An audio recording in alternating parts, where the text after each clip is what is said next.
speaking of Breitbart and all this, Stephen Miller, who is in Trump's administration, what does he do? What is his... Who hired him? He foments the racist policies yes, I understand and underpinnings of everything that comes out of this administration. I think he's the Ministry of Mini-Me. Oh, okay.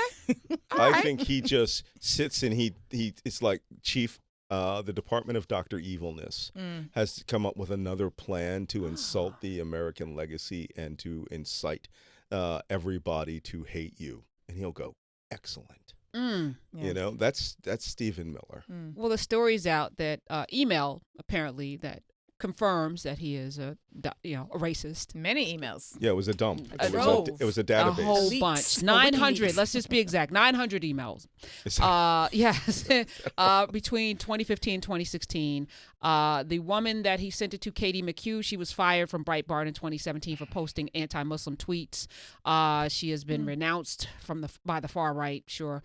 But Miller, white nationalist sites, he shares those. He wrote about the book The Camp of Saints, which is a novel that is popular among white nationalists and neo-Nazis. He's a racist. And you were saying, is this for public consumption, that media knew about these emails? Yeah, there's reporting today that many journalists were on this email chain. Can you put up air quotes around journalists? Because journalists actually, their job is to... That people knew this, but there's I'm not a journalist, so I don't follow in their footstep. But many journalists will hold these opinions of you because it's off the record or because you're allowing them to see another side, and it just shows that there is a horrible lapse. I mean, Edwin R. Murrow is spinning in his grave at 100 miles per hour because people here, they will hold the confidences of what is arguably some of the blackest, darkest days. Can we change the language there? Some of the whitest, palest days. Okay. All right. I'm sorry. That's how strong I am in this. All right. I'll go even one step further. Some of the most demonic days. Devilish. Right? Yes. Satanic. Devilry abounds in this place, and believe me, there's you're going to have to go through that place with sage, burning sage when you go through an incense when the next administration comes in. But these things, what we're seeing is the manifestation of inner hatreds that haven't been seen since, when the Ku Klux Klan could march openly and run for office, and when you couldn't get elected unless you were a Klan member in some places. Now, all of that, the common good, the decency of American citizens, the love of country and the mutual admiration of our society has been put aside to say, we own this society. You will never own this society, and our tribalism will destroy America so we can remake it in our image, the way we think it should be, as opposed to the way it, e pluribus unum develops it, right? We had Dr. Greg Carr on Monday, and we were talking about the case that's before the the Supreme Court right now regarding the lawsuit against Comcast and Charter. And he said, this can only go one of two ways. Either the Supreme Court is going to rule in favor of their tribalism and their whiteness, or they're going to rule in favor of our democracy. That's right. No, those are the two choices, and that's interesting because I think many Americans have made that choice. Yeah. Many Americans, I'm putting up air quotes around that as well. You can't have it two ways. You can't serve two masters. How does Stephen Miller's racism impact us, the average everyday citizen? Well, okay. Let's start with cages babies, right? Essentially, hostage takes babies away from their mothers and fathers. 70,000 migrant children in custody this year. Then, as I understand it, is now auctioning them off and selling them off in orphanages. That children are not being repatriated with their parents. And I understand that children whose parents cannot get in contact with them or go through the HHS system, these children are being put in foster care and being put up for adoption. Which people said was going to happen at the very beginning. Those of us who are engaged in all types of resistance type efforts said this is going to end up being one large child trafficking situation. And essentially what we have now is exactly that. You have wholesale tens of thousands of children who are never going back home. They will never be reconnected with their families. And they have essentially been shuffled off into a system that is going to now validate their new family. It's going to validate all of that went into taking them from their parents in the first place. You know, on the head of my sainted mother in Jedburgh Church in Jedburgh, South Carolina, how are we not marching at 50 million against that? We have become so apathetic, that these things, I've got to go to work means that I don't care about what happens to me. Stephen Miller initiated that plan, the wall, and all these other just blatant, outright racist things that we're seeing. The man is an anathema to everything that America has ever stood for. All right. And now he works in the loving embrace of Donald Trump and his KGB, boss, Vladimir Putin, and actually sit within the White House. Right?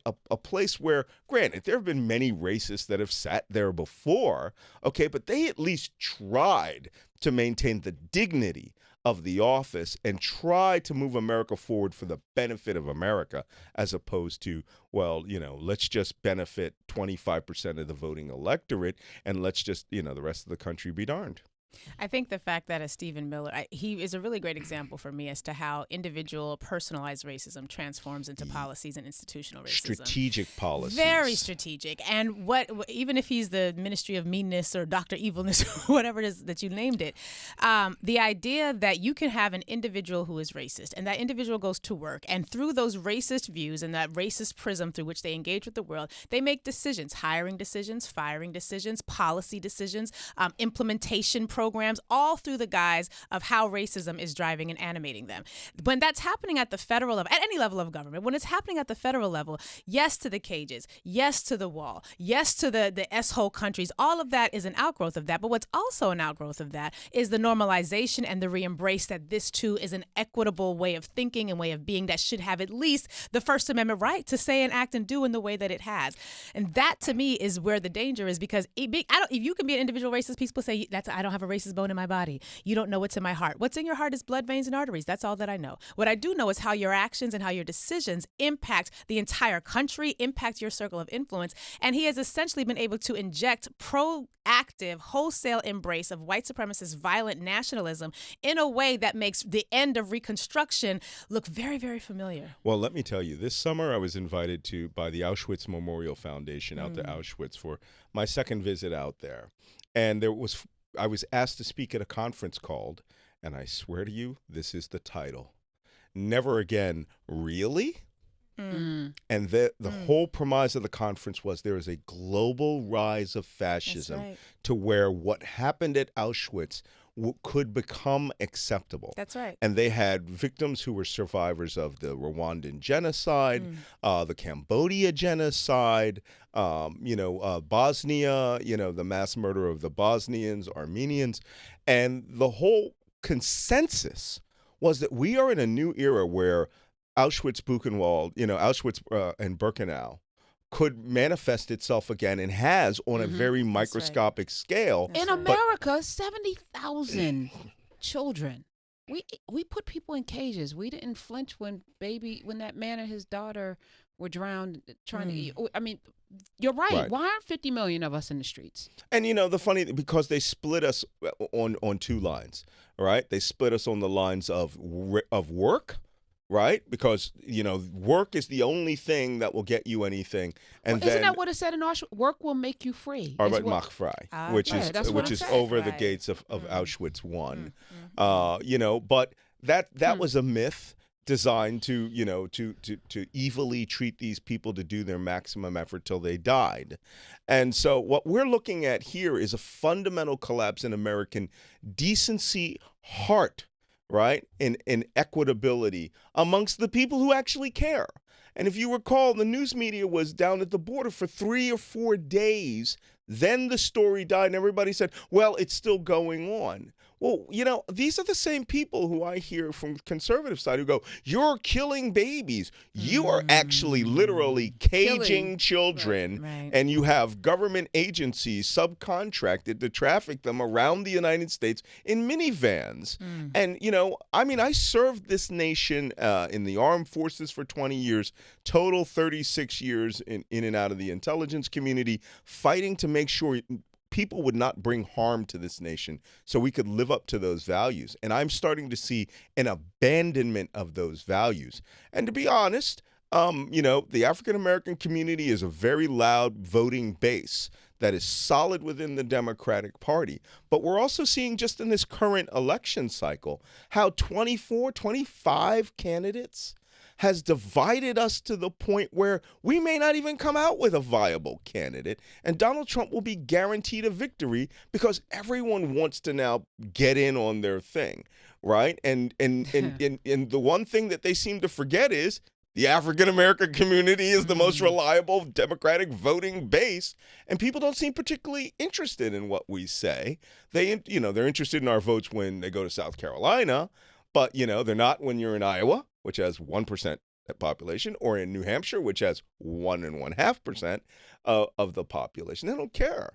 So, how much do you think of that is due to the fact that the black voting electorate, in some ways, some would argue, has made itself irrelevant because they are such a consistent Democrat voting bloc. But two, some would also suggest that the black electoral population has not gathered together to come up with his own agenda against which a candidate could say, these are the things on your agenda that I recognize. Here's my policies on that. There hasn't been a direct ask. When my great-great-grandfather and great-great-granduncle ran away from slavery to join the 111th U.S. Colored Troops in Tennessee, okay, they knew this is what they were going to get. They were going to get 2 meals a day.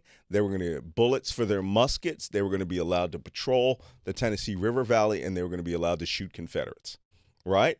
They knew they knew at the end of the war they weren't going to be treated any differently, right? They were going for what the legacy will be.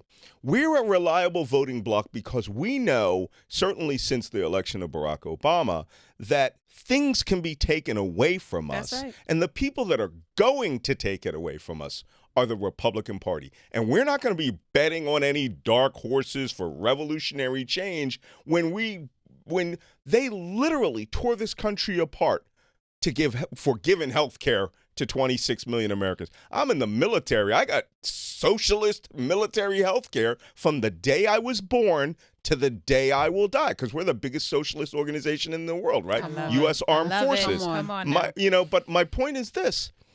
We are not stupid. That's why we vote in our interest, which is to maintain this party so that we can have incremental change, which we know will come, or revolutionary change, which could take away everything from us. And Donald Trump is an example of where the Republicans are now aware of the people who say, well, you don't get your agenda, you shouldn't vote Democrat. You don't, you hate women and you like rap, you should be voting with us. Or you can be unique, the only black in the room, if you come with us, and we will, Cornel West had a phrase for that, but you will come in and we will take care of you and you will be exalted amongst us. Though, my great-great-grandpa, my grandfather and granduncle who fought in World War I in France, all right, they were called the N-word all day by their Southern officers who were put there to keep them under control. But they knew one election at a time will get a little bit. And for those who are saying, no, we want $1 trillion in reparations, sorry, our ancestors' ghosts are telling you, you got to do it like they do, a little at a time. And you go with the person what brung you and who will take you on to the future. You can't be playing with our children's legacy where you could lose it all and find yourself second-class citizens officially. So that's how we fix it. We show up to vote and knock it off with all that nonsense. You got to blow the margins out.